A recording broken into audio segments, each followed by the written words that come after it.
درود شریف پڑھ لیجیے 3 بار. اللهم صل على سيدنا اللهم صل على اللهم صل على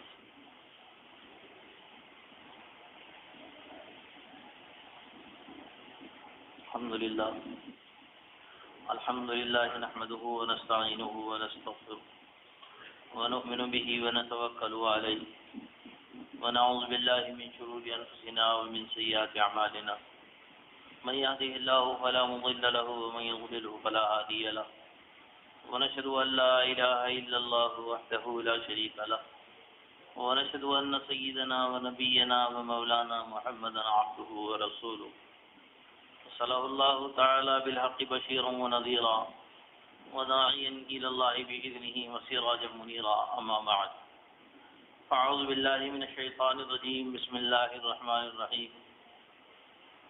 لقد كان لكم في رسول الله أسوة حسنة صدق الله العظيم. قال النبي صلى الله عليه وسلم لا يؤمن أحدكم حتى أكون أحب إليه من والده وولده والناس أجمعين أو كما قال عليه الصلاة والسلام. بزرگوں، دوستو، عزیز ساتھیو، یہ حضور پاک علیہ الصلاۃ والسلام کے ولادت باسعادت کا بھی مہینہ ہے، اور دنیا سے جو آپ پردہ فرمائے ہیں پیر کے دن، وہ ایک عظیم سانحہ امت کے لیے، وہ بھی ایسے ہی وقت میں ہوا ہے.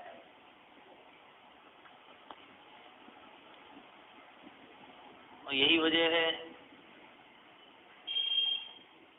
کہ ایک طرف آپ دنیا میں تشریف لائے اور دوسری طرف پھر آپ دنیا سے پردہ فرما گئے. صحابہ کرام کو جو جدائیگی کا غم تھا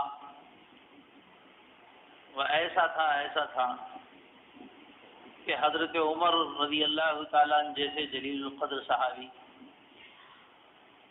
وہ تلوار لے کے کھڑے ہو گئے کہ اگر کوئی یہ کہے گا کہ محمد مر گئے تو گردن اڑا دیں. صدیق اکبر رضی اللہ تعالیٰ عنہ تشریف لائے اور تشریف لانے کے بعد فرمایا کہ آپ نے ایک آیت پڑھی، اور آیت پڑھنے کے بعد اس کے بعد فرمایا من کان یعبد اللہ فإن اللہ حی، جو اللہ کی عبادت کرتا تھا تو اللہ زندہ ہے، اور جو محمد کی عبادت کرتا تھا تو محمد مر گئے. اور قرآن کی آیت پڑھی وما محمد الا رسول قد خلت من قبلہ الرسل افإن مات أو قتل انقلبتم على أعقابكم. غزوہ احد میں جب جناب نبی پاک علیہ الصلوۃ والسلام کے سلسلے میں یہ افواہ پھیل گئی کہ آپ دنیا سے پردہ فرما گئے تو صحابہ میدان سے بھاگنے لگے. تو قرآن کی آیت اتری، اچھا کیا اگر محمد صلی اللہ علیہ وسلم پردہ فرما جائیں تو آپ تو میدان سے بھاگ جاؤ گے، دین سے ہٹ جاؤ گے؟ اس وقت یہ آیت اتری تھی. حضرت صدیق اکبر رضی اللہ تعالیٰ عنہ نے یہ آیت پڑھی تو حضرت عمر فرماتے ہیں، صحابہ فرماتے ہیں کہ ایسا معلوم ہوا جیسے آیت آج ہی اتر رہی ہے. سب کو شرح صدر ہو گیا. اس میں کوئی شک نہیں ہے کہ حضور پاک علیہ الصلوۃ والسلام کی ولادت باسعادت، دنیا میں آپ کا آنا، یہ ساری امت کے لیے اور ساری مخلوقات کے لیے یہ خوشی کا دن ہے. بلکہ یہ ہے کہ اگر آپ نہ ہوتے تو یہ دنیا کا ہی وجود نہیں ہوتا. بلکہ یہ ہے کہ قرآن پاک میں اللہ پاک نے حضرات انبیاء کرام علیہ الصلوۃ والسلام سے عہد لیا حضور پاک صلی اللہ علیہ وسلم کے اوپر ایمان کے لانے کا. وَإِذَا أَخَذَ اللَّهُ مِيثَاقَ النَّبِيِّينَ لَمَا آتَيْتُكُم مِّن كِتَابٍ وَحِكْمَةٍ ثُمَّ جَاءَكُمْ رَسُولٌ مُصَدِّقٌ لِّمَا مَعَكُمْ لَتُؤْمِنُنَّ بِهِ وَلَتَنصُرُنَّهُ. اس بات کا عہد تمام انبیاء سے لیا گیا ہے کہ نبی پاک صلی اللہ علیہ وسلم کے اوپر ایمان کا لانا اور آپ کے دین کی مدد کرنا۔ حضرات انبیاء اللہ تعالیٰ نے قرآن پاک کی ایک اور آیت نازل فرمائی، یعنی اچھا ویسے ایسا کرو الا من تاب وآمن وعمل عملا صالحا۔ دیکھو اللہ تعالیٰ کے پاس نظام یہ ہے، جو ایمان لے کر آتا ہے اور نیک عمل کرتا ہے تو اللہ پاک کیا کرتے ہیں؟ معاف کر دیتے ہیں۔ ایمان لانا اور نیک عمل کر لینا، اس سے معاف کر دیتے ہیں اللہ پاک۔ اور یہ بھی یہی نہیں کرتے، فَأُولَٰئِكَ يُبَدِّلُ اللَّهُ سَيِّئَاتِهِمْ حَسَنَاتٍ، برائیوں کو نیکیوں میں تبدیل فرما دیتے ہیں۔ یہ ایک احسان ہوتا ہے۔ تو ویشی نے کہا اس بات کی کیا گارنٹی ہے کہ میں ہمیشہ نیک عمل کروں؟ میرے سے کہا ہو سکتا؟ ہمیشہ اس کے اندر یہ ہے کہ نیک عمل کرتے رہنا، تو میرے سے نیک عمل کرنا ہو سکتا میں انسان ہوں، نہیں ہو سکتا میرے سے؟ تو اللہ تعالیٰ نے کہا کہ ٹھیک ہے، اور ایک آیت نازل فرمائی ویشی کے اسلام لانے کی۔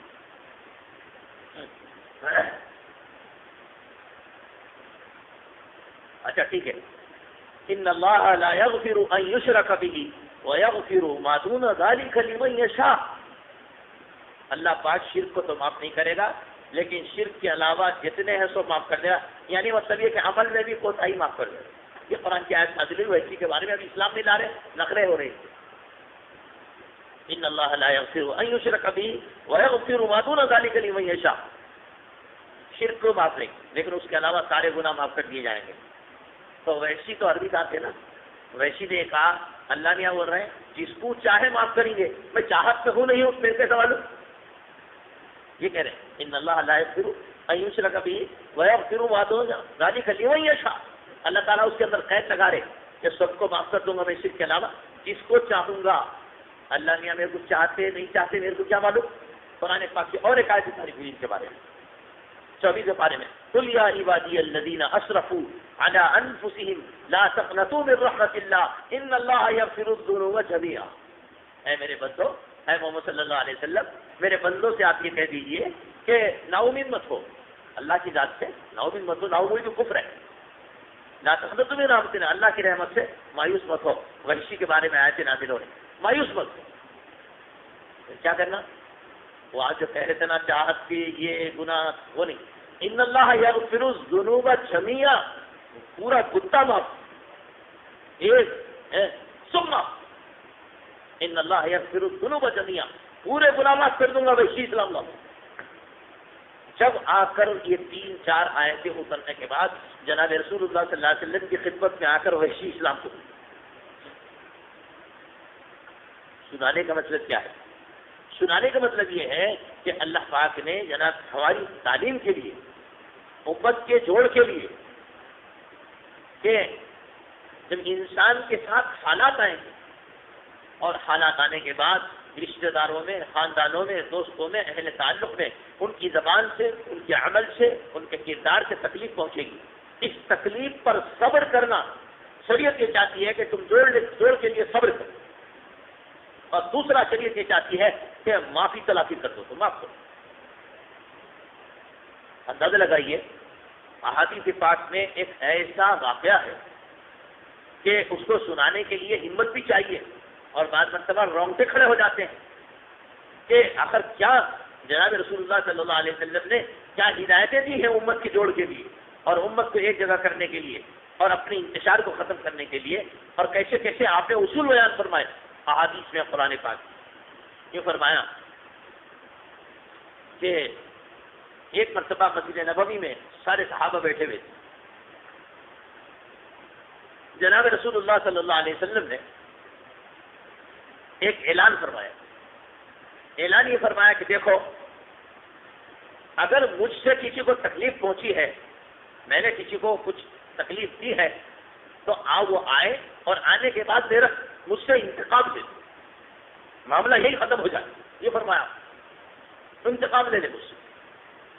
اب صحابہ کرام حیرت زدہ ہے کہ جناب رسول اللہ صلی اللہ علیہ وسلم کیا فرما رہے ہیں، لیکن ایک صحابی کھڑے ہو گئے اور کھڑے ہو کے کہنے لگے، اے اللہ کے نبی علیہ الصلوۃ والسلام، مجھے آپ سے انتقام لینا ہے، ایک تکلیف پہنچی آپ سے، آ جاؤ، بلا لیا۔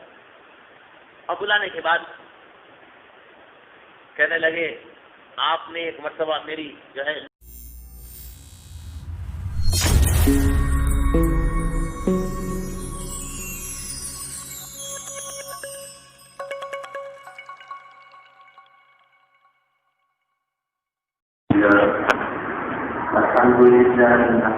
ونستعينه ونستغفره ونؤمن به ونتوكل عليه ونعوذ بالله من شرور أنفسنا ومن سيئات أعمالنا من يهده الله فلا مضل له ومن يضلل فلا هادي له ونشهد أن لا إله إلا الله وحده لا شريك له ونشهد أن سيدنا ونبينا ومولانا محمدا عبده ورسوله أرسله الله تعالى نذيرا وداعيا إلى الله بإذنه وسراجا منيرا أما بعد فأعوذ بالله من الشيطان الرجيم بسم الله الرحمن الرحيم أم كنتم شهداء إذ حضر يعقوب الموت إذ قال لبنيه ما تعبدون من بعدي قالوا نعبد إلهك وإله آبائك إبراهيم وإسماعيل وإسحاق إلها واحدا ونحن له مسلمون صدق الله العظيم اللهم صل على سيدنا محمد وعلى آل سيدنا محمد وبارك وسلم اللهم صل على سيدنا محمد وعلى آل سيدنا محمد وبارك وسلم اللهم صل على سيدنا محمد وعلى آل سيدنا محمد وبارك وسلم بزرگ دوستو عزیز ساتھیو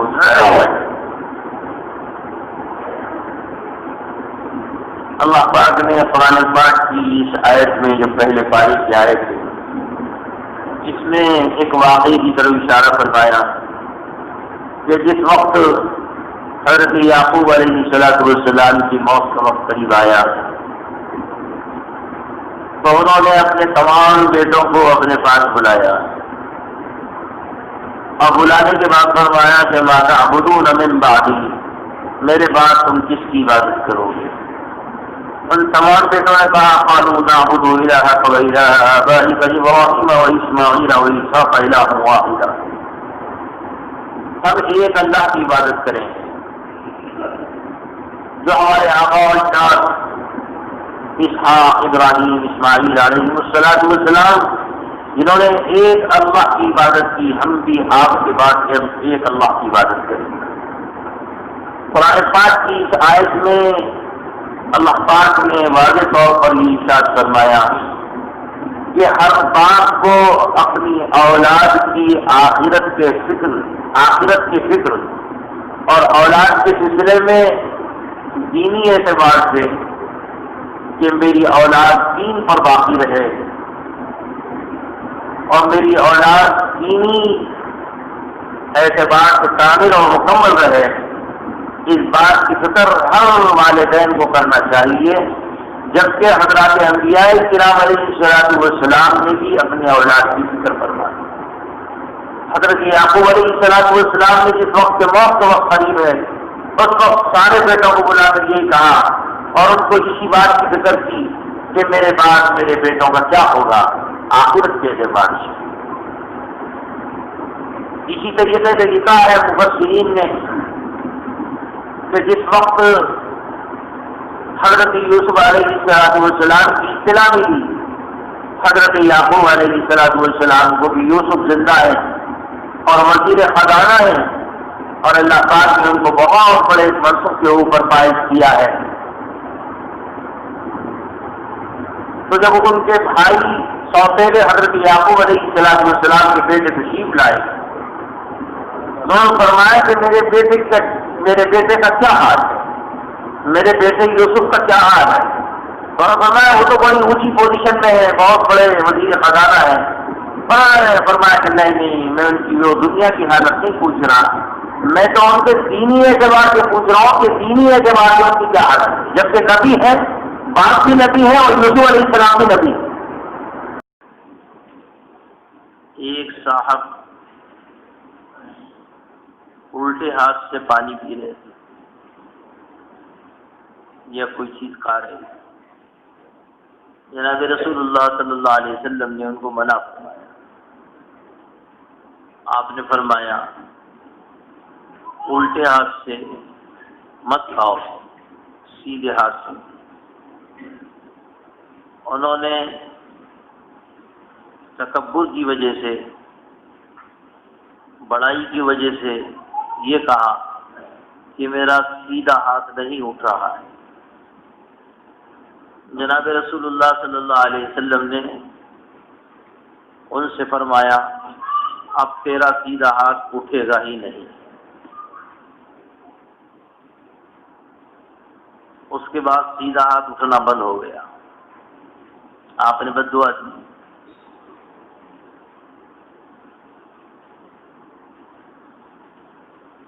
احادیث میں یہ قصہ منقول ہے. ان صاحب کے سلسلے میں انہوں نے جھوٹ کہا تھا تو اللہ کے نبی علیہ الصلوۃ والسلام تو رحمت للعالمین، آپ نے تو کسی کو بد دعا آج تک نہیں دی، کبھی نہیں. پھر آپ نے یہ کیوں فرمایا تیرا ہاتھ ہی نہیں اٹھے گا؟ عجیب حکمت ہے. اللہ جزائے خیر دے ہمارے محدثین کو. انہوں نے اس کی شرح میں یہ لکھا ہے کہ اگر اللہ کے رسول علیہ الصلوۃ والسلام کے ساتھ انہوں نے جو گستاخی کی تھی، اگر اس وقت اللہ کے نبی علیہ الصلوۃ والسلام یہ نہ کہتے اور یہ بد دعا نہ دیتے تو پھر اللہ کا عذاب سخت آ جاتا. آپ کے بد دعا دینے میں بھی رحمت ہے تاکہ اللہ کا عذاب نہ آئے. یہ رحمت جیسے روایتوں سے معلوم ہوتا ہے کہ مسجد نبوی میں ایک صاحب آرام کر رہے تھے. اللہ کے نبی علیہ الصلوۃ والسلام نے حضرت علی سے کہا ان کو اٹھا دو. حضرت علی نے فرمایا اللہ کے رسول آپ تو ہر خیر کے معاملے میں دوڑتے ہیں، آپ نے نہیں اٹھایا، مجھے حکم فرمایا. تو اللہ کے نبی علیہ الصلوۃ والسلام نے فرمایا کہ علی وہ نیند میں ہے، اگر میں اس کو اٹھا دیتا، اگر وہ میری بات کا انکار کر دیتا تو کافر ہو جاتا. میں اللہ کا رسول ہوں، اور اگر تمہارا انکار کر دے تو کچھ نہیں ہوتا. اس وجہ سے رحمت للعالمین کا تقاضا یہ تھا کہ میں نہ اٹھاؤں تم اٹھا دو تاکہ اس کی ایمان محفوظ رہے. اسی طریقے سے انصاف کو آپ نے جو فرمایا کہ اب تیرا ہاتھ ہی نہیں اٹھے گا،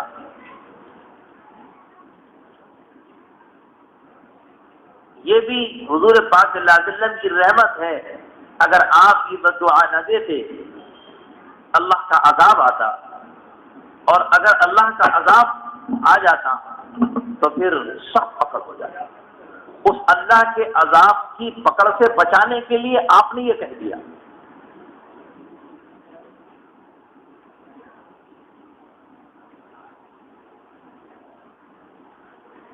کیوں؟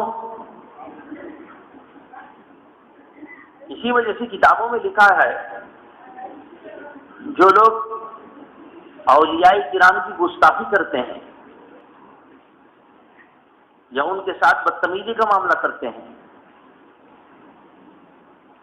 تو ایسی کتابوں میں واقعات ہے کہ فوری ان بزرگ نے بدلہ لے لیا. اگر وہ بدلہ نہ لیں تو پھر اللہ بدلہ لیتے ہیں، اور اللہ کا جو بدلہ ہوتا ہے بڑا سخت ہوتا ہے.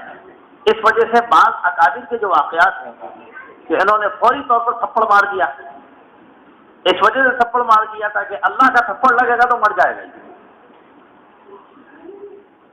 حدیث میں آتا ہے من آذا لی ولیا فقد آذنتہ للحق، جو میرے ولی کو ستائے گا اللہ کہتے ہیں اعلان جنگ ہے اس سے.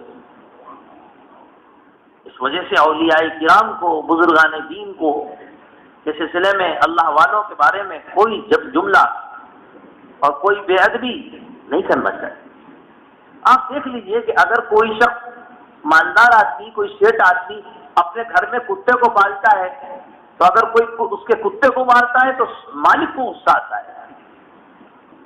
اسی طریقے سے علماء نے لکھا ہے کہ مسجد کے امام اور مسجد کے مؤذن کو اور دینی خدمت کرنے والوں کو کبھی گستاخی نہیں کرنی چاہیے، اس لیے کہ یہ اللہ کے گھر کے ذمہ دار ہیں، دربان ہیں، امام ہو، مؤذن ہو، جھاڑو دینے والا ہو، مسجد کی صفائی کرنے والا ہو، یا مدرسے میں کوئی نگرانی کرنے والا ہو، کام کرنے والا ہو، یا کوئی اور دینی خدمت انجام دینے والا ہو، تو یہ اللہ کے وہ لوگ ہیں جو اللہ کے مقرب ہیں، اللہ کے گھر کا کام کسی ذمہ داری ان کے ذمہ ہے۔ تو اگر ان کو کوئی کچھ کہتا ہے تو اللہ کو غصہ آتا ہے، جیسے اگر کوئی مالک کے پاس کتا بندھا ہوا ہو تو کتے کو اگر کوئی چھیڑتا ہے تو مالک کو غصہ آتا ہے، مالک مانتا ہے کہ تو اس کتے کو کیا کر رہا ہے۔ تو ایک مالک کو اپنے کتے کے چھیڑنے پہ اتنا غصہ آتا ہے کیونکہ اس کے گھر کا نگران ہے، گھر کی نگرانی کر رہا ہے۔ ایسی کوئی دربان ہو، مسجد کا چوکیدار ہو، مؤذن ہو، امام ہو، اگر کوئی گستاخی کرتا ہے تو اللہ کی پکڑ آ جاتی ہے، اور جو اللہ کی پکڑ ہوتی ہے تو بہت سخت پکڑ ہوتی ہے۔ بعض مرتبہ ہم سوچتے ہیں کہ بیٹھے بیٹھائے ہمارے اوپر مصیبت آ گئی، ہم نے کسی دیندار کو ستایا تو نہیں، ہم نے کسی کو پریشان تو نہیں کیا، ہم نے کسی اللہ والے کی گستاخی تو نہیں کی، ہم نے کسی بزرگ کے بارے میں اپنی زبان سے غلط استعمال تو نہیں کیا کوئی لفظ، اللہ کو غصہ آتا ہے، اللہ پکڑ کر دیتے ہیں۔ کتابوں میں لکھا ہے کہ ایک صاحب ایک بزرگ کے پاس آئے، میں اس حدیث کی تشریح میں آپ کو واقعات کے ذریعے سے سمجھانا چاہ رہا ہوں، کیونکہ مثالوں سے واقعات سے جلدی سمجھ میں آتی ہے بات۔ ایک اللہ والے کے پاس ایک صاحب آ کے کہنے لگے، ہم نے سنا ہے کہ بزرگوں کی مختلف شانیں ہوتی ہیں، الگ الگ ان کی شان ہوتی ہے، تو میں دیکھنا چاہتا ہوں۔ انہوں نے کہا کہ بھائی تم اپنا کام کرو، کیوں دیکھنا چاہتے ہو؟ انہوں نے اصرار کیا، نہیں میں دیکھنا چاہتا ہوں۔ تو انہوں نے کہا اچھا وہ فلاں مسجد میں ہے نا 3 بزرگ بیٹھے ہوئے ہیں، تو تینوں کو جا کے ایک ایک مکہ مار، گھوسا مار، پتہ چل جائے گا تجھے، سب کی شان الگ ہے۔ وہ چلے گیا، انہیں جیسے پہلے ایک بزرگ کو اس نے زور سے ایک گھوسا مارا تو انہوں نے دیکھا ہی نہیں اس کو، اپنے ذکر میں لگے رہے۔ جو ان کے بازو بیٹھے ہوئے تھے ان کو ایک گھوسا مارا تو فوری اٹھ کے انہوں ہاتھ پھیلانے لگے، کہیں مار تو نہیں لگا تمہارے ہاتھ پہ، ہاتھ پھیلانے لگے۔ پھر تیسرے سے ان کو ایک گھوسا مارا تو انہوں نے اٹھ کے ایک گھوسا اس کو بھی مارا تھا، اور یہ قصہ ختم ہو گیا۔ ابھی پھر آئے، کہنے لگے 3 بزرگ تھے، انہوں تینوں نے 3 کام کیے، یعنی کیا؟ ایک بزرگ کو گھوسا مارا انہوں نے تو دیکھا ہی نہیں مجھے پورا، دوسرے کو مارا تو انہوں نے ہاتھ پھیلانے لگے، کہیں مار تو نہیں لگا، اور تیسرے کو گھوسا مارا تو انہوں نے میرے گھوسا مار دیا۔ مطلب تو سمجھ میں نہیں آیا، آپ نے کہا تھا سب کے الگ الگ انداز ہے، آپ سمجھا دیجیے۔ کہنے لگے پہلے جو بزرگ تھے انہوں نے سوچا کہ میں اٹھ کے اس سے گھوسا ماروں گا، کہا میرے ذکر کے اندر وقت خراب ہو جائے گا، اللہ اللہ کر رہا ہوں، یہ ڈسٹرب کر رہا ہے، چھوڑو، ذکر کرنا ہے، وقت ضائع نہیں کرنا ہے، چھوڑو، مارنے دو۔ دوسرے جو بزرگ تھے ان کی شان ایسی تھی، ایسے عجیب غریب تھے وہ کہ وہ اٹھ کے فوری کہنے لگے تمہارے ہاتھ سے مارنے لگا میری وجہ سے، یعنی گھوسا انہوں نے مارا، پہلا ہو رہے ہیں کہ مار تو نہیں لگا تمہارے ہاتھ سے، تکلیف تو نہیں ہوئی میرے مارنے کی، مجھے مارنے کی وجہ سے۔ عجیب شان دیکھی ان بزرگ کی، ان کے اوپر غلبہ تھا شفقت کا، ان کے اوپر غلبہ تھا ذکر کا، اللہ اللہ کا، ان کے اوپر غلبہ تھا شفقت کا، چھوڑو جاؤ، اللہ کا بندہ ہے۔ تیسرے جو انہوں نے ایک گھوسا مارا تو انہوں نے بھی پلٹ کے گھوسا مارا، تو انہوں نے کہا ان بزرگ نے کہ اگر یہ شخص کو گھوسا نہ مارتے تو ان کا مقام اللہ کے پاس کتنا اونچا ہے کہ اللہ پھر اس کو گھوسا مارتے، اور اللہ کے گھوسا مارنے کے بعد یہ مر جاتا، اللہ انتقام لے لیتے۔ اللہ کے انتقام سے بچانے کے لیے میں نے گھوسا مارا، یعنی اس میں بھی شفقت ہے، یہ اللہ کا بندہ ہے، مجھے مار دیا، چھوڑو میں بھی اس کو گھوسا مار دوں، تاکہ مطلب یہ کہ برابر برابر ہو جائے، ورنہ اللہ تعالیٰ کے اگر انتقام لینا شروع کرے اللہ کے انتقام سے تو کوئی بچ نہیں سکتا۔ حضرت خان رحمۃ اللہ علیہ نے اپنی کتاب کے اندر ایک قصہ لکھا ایک اللہ والے کا، کہنے لگے کہ ایک صاحب ایک اللہ والے کے گھر پہ آئے اور ان کو پریشان کرنے کے لیے، ان کو ستانے کے لیے اور ان کے ساتھ بدتمیزی کرنے کے لیے کھٹکا مارا. کھٹکا مار کے کہنے لگے تمہاری اماں بہت خوبصورت ہے، میں ان سے شادی کرنا چاہتا ہوں. یہ جملہ تھا. ستانے کے الگ الگ انداز ہوتے ہیں ہر ایک کو، انہوں نے یہ انداز کیا. کتنی غلط گستاخی ہے کسی اللہ والے کے ساتھ کہ تمہاری اماں بہت خوبصورت ہے، میں شادی کرنا چاہتا ہوں. یہ کہا. انہوں نے ایک جملہ نہیں کہا، ترچھی نگاہ سے انہوں نے دیکھا اور دروازہ بند کر لیا. تھوڑی دیر کے بعد دیکھا اللہ کا انتقام آیا، ٹکڑے ٹکڑے پڑے ہوئے تھے، ٹکڑے ٹکڑے پڑے ہوئے تھے، کیونکہ انہوں نے گستاخی کی اللہ کے ان مقبول بندوں کے ساتھ. اس وجہ سے اللہ کے مقبول بندے، اللہ کے اولیاء کرام، بزرگان دین کے ساتھ اگر کوئی گستاخی کرتا ہے تو پھر اللہ پاک دنیا میں کسی جگہ پھنسا دیتے ہیں. کبھی انتقام لیتے ہیں، مار دیتے ہیں، کبھی انتقام لیتے ہیں، کسی مصیبت میں مبتلا کر دیتے ہیں، کبھی کچھ کرتے ہیں، کیونکہ اللہ کے انتقام کے الگ الگ انداز ہیں.